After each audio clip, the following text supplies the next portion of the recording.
पंतप्रधान नरेंद्र मोदी आणि संरक्षण मंत्री राजनाथ सिंह यांच्यामध्ये आज हाय प्रोफाईल बैठक। पहलगाम हल्ल्याच्या पार्श्वभूमीवर अनेक महत्त्वाच्या मुद्द्यांवर चर्चा होणार। जम्मू काश्मीर विधानसभेचे आज एक दिवसाचे विशेष अधिवेशन। पहलगाममधील दहशतवादी हल्ल्यानंतर विविध मुद्द्यांवर चर्चा करणार। भारत पाक सीमेवरील पीक काढणी 2 दिवसात पूर्ण करा। सीमा सुरक्षा दलाचे सीमा भागातील शेतकऱ्यांना निर्देश।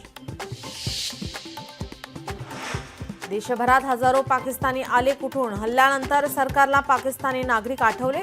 सरकारच्या अग्रलेखातून सरकारवर टीकास्त्र।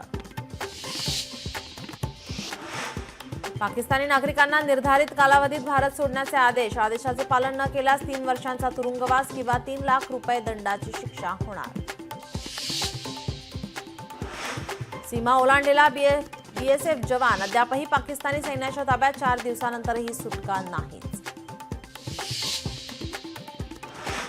उपमुख्यमंत्री एकनाथ शिंदे जगदाळे आणि गणबोटे कुटुंबियांची भेट घेणार। पहलगाम हल्ल्यात संतोष जगदाळे आणि कौस्तुभ गणबोटेंचा मृत्यू।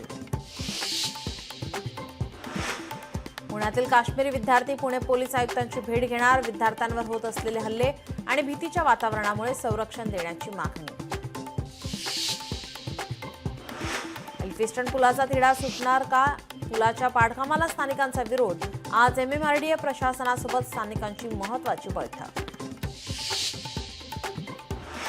सोलापूरच्या कृषी उत्पन्न बाजार समिती निवडणुकीची आज मतमोजणी। भाजपाचे आमदार सचिन कल्याण शेट्टी आणि भाजपाचे आमदार सुभाष देशमुख यांची प्रतिष्ठा पणाला।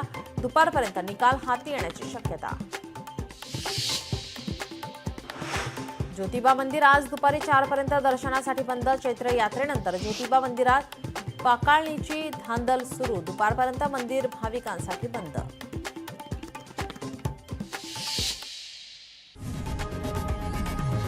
लोकशाही मराठी ऐका, पहा, जागरूक रहा।